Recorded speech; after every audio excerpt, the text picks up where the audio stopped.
We identify with the PLO because just like ourselves, they are fighting for the right of self-determination.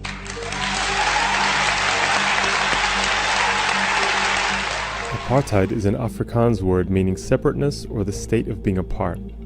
So why is Israel called an apartheid state? In 1961, the South African Prime Minister and architect of South Africa's apartheid policies, Hendrik Verwoerd, himself recognized the similarities between his country and Israel. He dismissed Israel's vote against South African apartheid at the United Nations, saying, "Israel is not consistent in its new anti-apartheid attitude. They took Israel away from the Arabs after the Arabs lived there for 1,000 years. In that, I agree with them. Israel, like South Africa, is an apartheid state." The crime of apartheid under the Apartheid Convention and Rome Statute consists of three primary elements: an intention to maintain a system of domination by one racial group over another, systematic oppression by one racial group over another, one or more inhumane acts as defined carried out on a widespread or systematic basis pursuant to those policies. Inhumane acts included in both the International Apartheid Convention and the Rome Statute include forcible transfer, expropriation of landed property, creation of separate reserves and ghettos, the right to leave and to return to their country, and the right to a nationality, welcome to life for Palestinians in Israel and the occupied Palestinian territories. In addition, the Rome Statute describes the crime against humanity of persecution as the intentional and severe deprivation of fundamental rights contrary to international law by reason of the identity of the group or collectivity, including on racial, national, or ethnic grounds.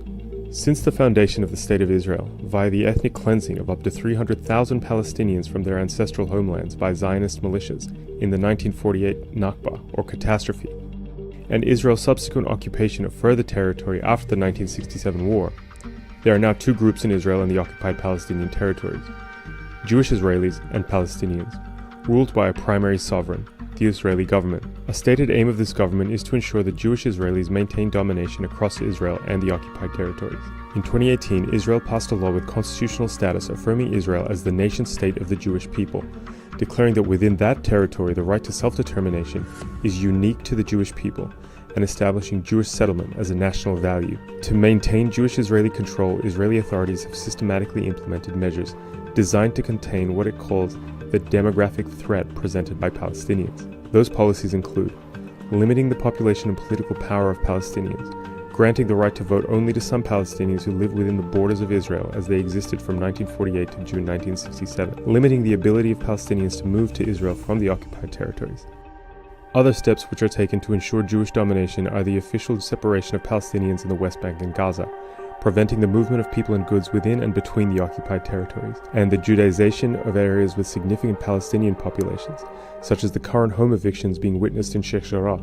These measures aim to consolidate Jewish-Israeli control over land while forcibly concentrating Palestinians into severely crowded populations with restricted access to land, housing, and resources, while encouraging and supporting Jewish and Jewish-dominated communities to grow and flourish. Israel often boasts of being the only democracy in the Middle East, and that its Palestinian citizens enjoy full and equal rights, but this is far from the truth.